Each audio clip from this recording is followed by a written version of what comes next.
Hello friends, कैसे हो आप सब।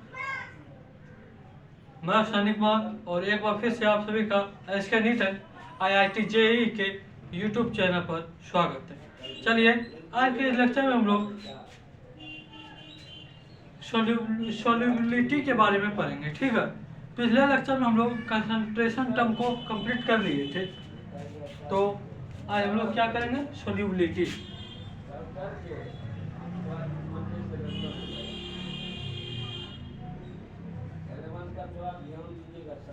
सॉल्युबिलिटी, ठीक है।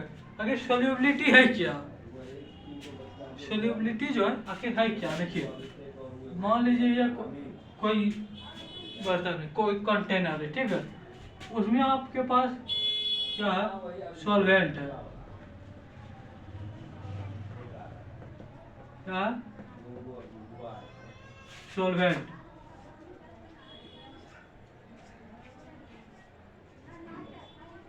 सॉल्वेंट है, इसमें हम जो है कितना अमाउंट में मैक्सिमम हम इसमें डाल सकते हैं, क्या, सॉल्यूट। सॉल्यूट हम इसमें मैक्सिमम कितना डाल सकते हैं, उसी कहेंगे सॉल्युबिलिटी। तो इसका देखिए डेफिनेशन क्या होगा, द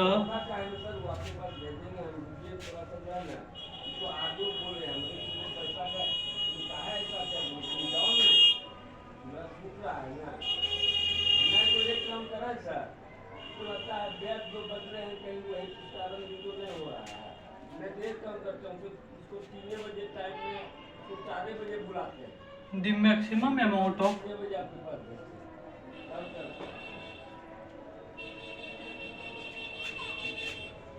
solute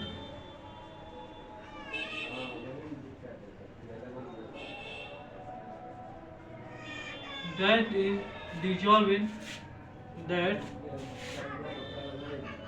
is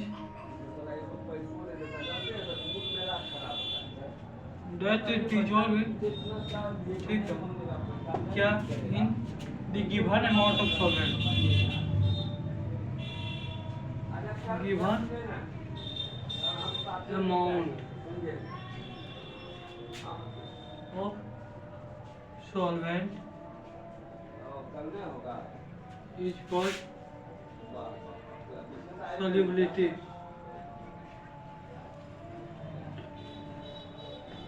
ठीक है, यही है इसका मेन सॉल्युबिलिटी। क्या, कोई भी कंटेनर में आप जैसे कोई भी सॉल्वेंट लिए, ठीक है, जैसे यहाँ पे आप क्या लिए, H2O, यानी कि सॉल्वेंट के रूप में।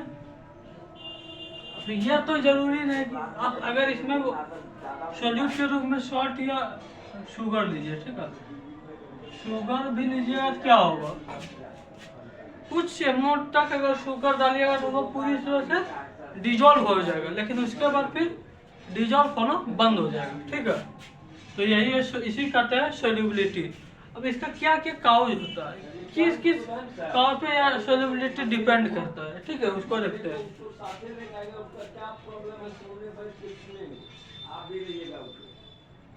Cause yes of solubility depend, यानी कि किस किस काउज पे सॉल्युबिलिटी जो है ना वो डिपेंड करता है। तो क्या क्या काउज है उसका, तो पहला है क्या,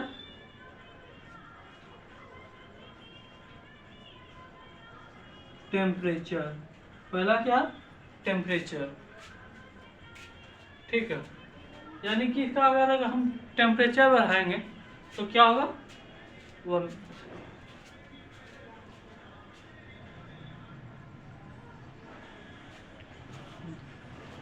अगर हम लोग इसका टेम्परेचर बढ़ाएंगे तो क्या होगा, किसी भी चीज़ का अगर टेम्परेचर का बढ़ाएंगे तो उसका सॉल्युबिलिटी बढ़ेगा। ठीक है, अगर आप इसका एक्सपेरिमेंट भी कर सकते हैं, ठीक है, जैसे आप वाटर लेके उसमें कुछ अमाउंट में शुगर डाल दीजिएगा, ठीक है, देखिए वो आसानी से जब तक घुल जाता है, ठीक, और कुछ देर बाद वो धीरे धीरे डालते जाइएगा तो नहीं घुलेगा, ठीक है, और उस अगर जो नहीं घुलेगा उसको अगर हीट कर दीजिएगा फिर तो आपका टोटल घुल जाएगा। ठीक है, एक पहला हुआ टेम्परेचर, दूसरा हुआ नेचर,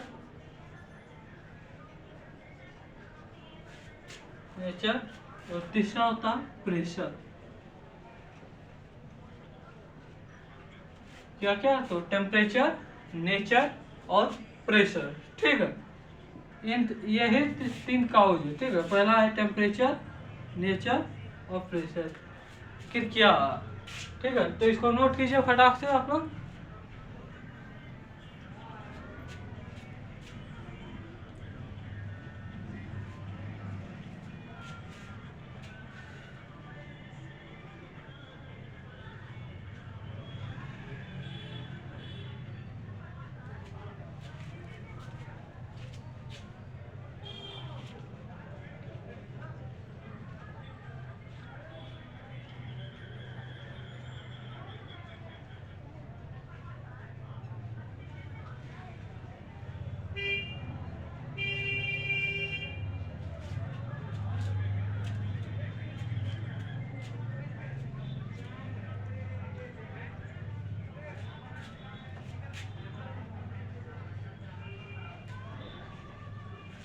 ठीक है, तो आप लोग नोट कर लिए होंगे इसको, ठीक है। तो चलिए आगे बढ़ते हैं लोग, ठीक है। इसमें सबसे पहले हम लोग देखते हैं नेचर, टेम्परेचर, ठीक है।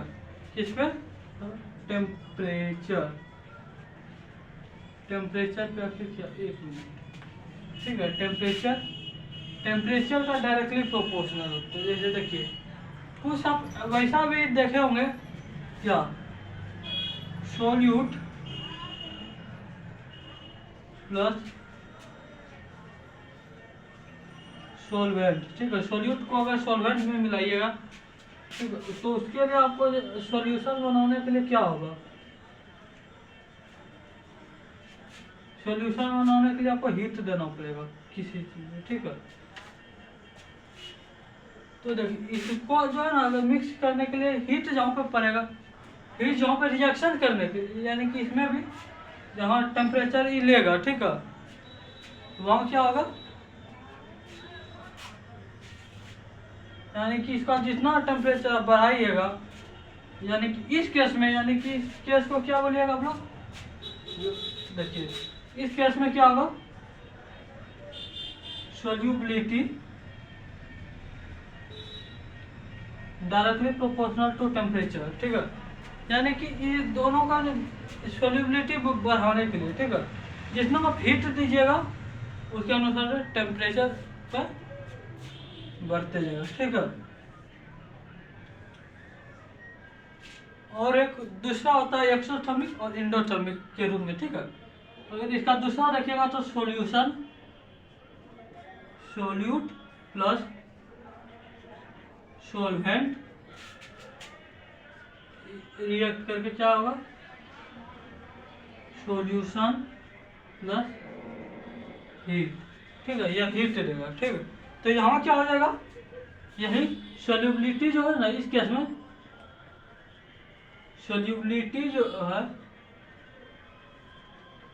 Inversely proportional to temperature. देखिए टेम्परेचर पे कोई रिएक्शन में आपका टेम्परेचर पे डायरेक्टली प्रोपोर्शनल होगा सोल्यूबिलिटी, जबकि किसी पे इनवर्सली प्रोपोर्शनल होगा, ठीक है।